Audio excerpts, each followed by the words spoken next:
Salut, alors on va utiliser la troisième loi de Kepler avec cet exercice hyper classique.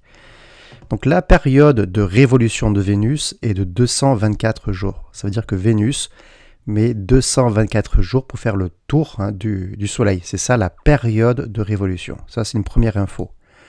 Ensuite je te dis que la Terre gravite à une distance moyenne de 150 millions de kilomètres du Soleil. Là c'est pour la Terre, c'est la distance au Soleil. Et la question, c'est de déterminer le demi-grand axe de l'orbite vénusienne. Qu'est-ce que c'est que le demi-grand axe de Vénus ? Le demi-grand axe, c'est le rayon d'une ellipse. En effet, tu as appris, c'est la première loi, que une planète en orbite autour du Soleil, elle a une trajectoire en forme d'ellipse et non pas de cercle. C'est une ellipse. Et le rayon d'une ellipse, on appelle cela le demi-grand axe. Le grand axe, c'est le diamètre, et la moitié, le rayon, on appelle ça le demi-grand axe, petit a. Pour résoudre cette énigme, mais justement, on va se servir de cette troisième loi de Kepler.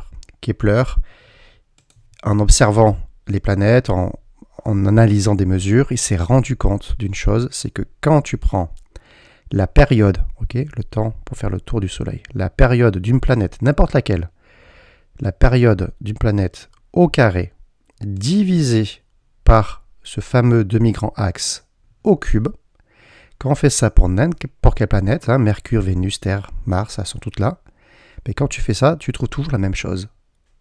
C'est une constante.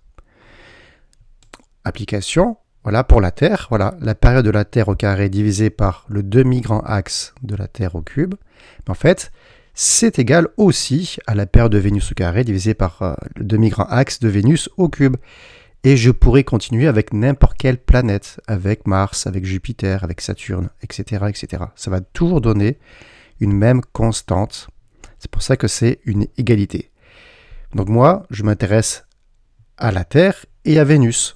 Parce qu'on va chercher à Vénus, le demi-grand axe de Vénus, et j'ai des infos sur la Terre. C'est pour ça que je ne vais pas mettre les égalités avec Mars, Jupiter, tout ça, c'est pas le but.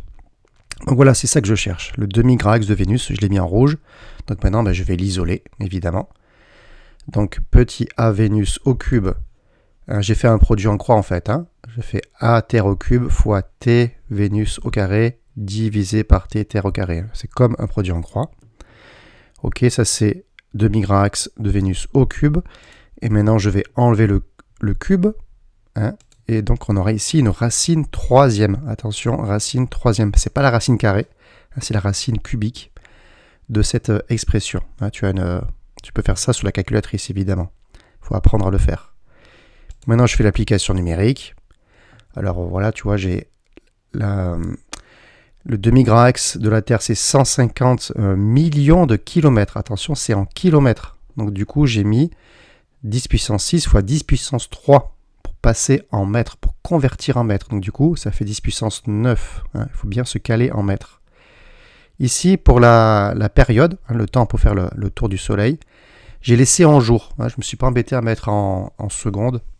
Là, je peux, comme c'est proportionnel, là je peux laisser en jours. Donc 224 jours, ça c'est pour Vénus au carré. Et en bas, pour la période de la Terre, ça tu le sais par cœur, c'est 365 jours et un quart de jour. 0,25. 365,25 au carré. Et quand je fais ça, je vais obtenir donc le demi-grand axe, la distance moyenne, c'est vraiment une moyenne entre le Soleil et la planète Vénus. C'est égal à 1,08 fois 10 puissance 11 mètres. Voilà, tu vois un petit peu à quel point cette troisième loi de Kepler est puissante. On est au début du XVIIe siècle. Il a réussi quand même à mesurer tout ça, c'est quand même pas mal. Allez, à une prochaine. N'hésite pas à refaire ce genre d'exercice d'ici quelques jours pour t'entraîner. Et abonne-toi si ça t'a aidé. Bye bye.